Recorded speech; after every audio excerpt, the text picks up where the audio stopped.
Bonjour et bienvenue sur Isobourse. Vendredi 29 novembre 2019, l'indice CAC 40 a terminé le mois de novembre 2019 sur un gain mensuel de 3,06% à 5905 points. Alors la bourse de Paris a continué sur sa lancée des mois précédents en signant une troisième performance mensuelle positive d'affilée.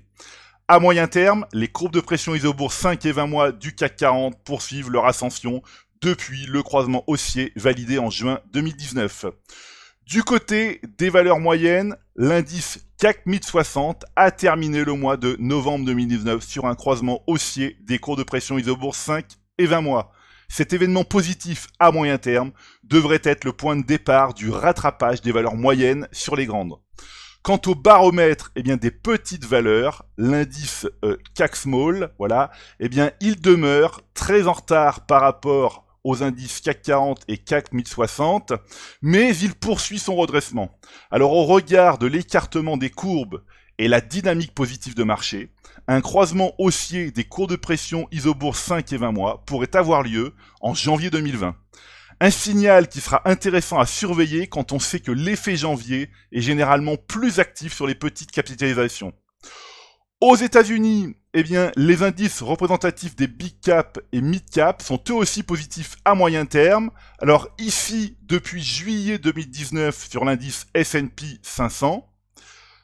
Ici, depuis octobre 2019 sur l'indice S&P 400, donc mid cap.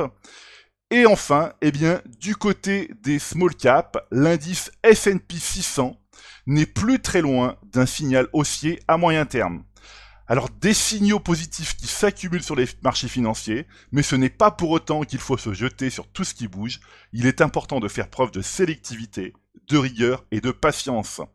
En bourse, il est impératif de savoir répondre à une question simple, quelle que soit l'évolution des marchés financiers. Faut-il acheter ? Faut-il vendre ou ne rien faire ? Le consensus Isobourse est un outil efficace qui permet d'identifier rapidement les valeurs intéressantes et celles qui demeurent dangereuses. En cette fin de mois de novembre 2019, voici par exemple les valeurs à conserver. Voici par exemple celles dont il faut rester à l'écart. Voilà. Et enfin, voici celles qu'il est possible d'acheter.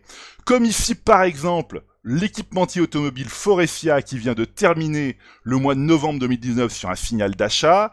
Sur le graphique, on peut le vérifier. Voilà donc des courbes de pression Isobourse 5 et 20 mois qui viennent de se croiser à la hausse. Après donc un signal baissier qui avait eu lieu en juillet 2018. Voilà donc ce signal marque un nouveau point de départ de l'action Faurecia. Voilà.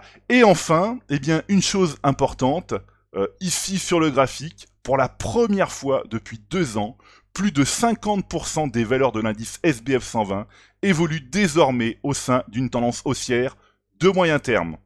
Voilà, écoutez, c'est maintenant à vous de faire le point de vos valeurs en portefeuille avec le logiciel Isobourse. Je vous donne rendez-vous pour ma prochaine chronique et d'ici là, restez avec nous sur Isobourse.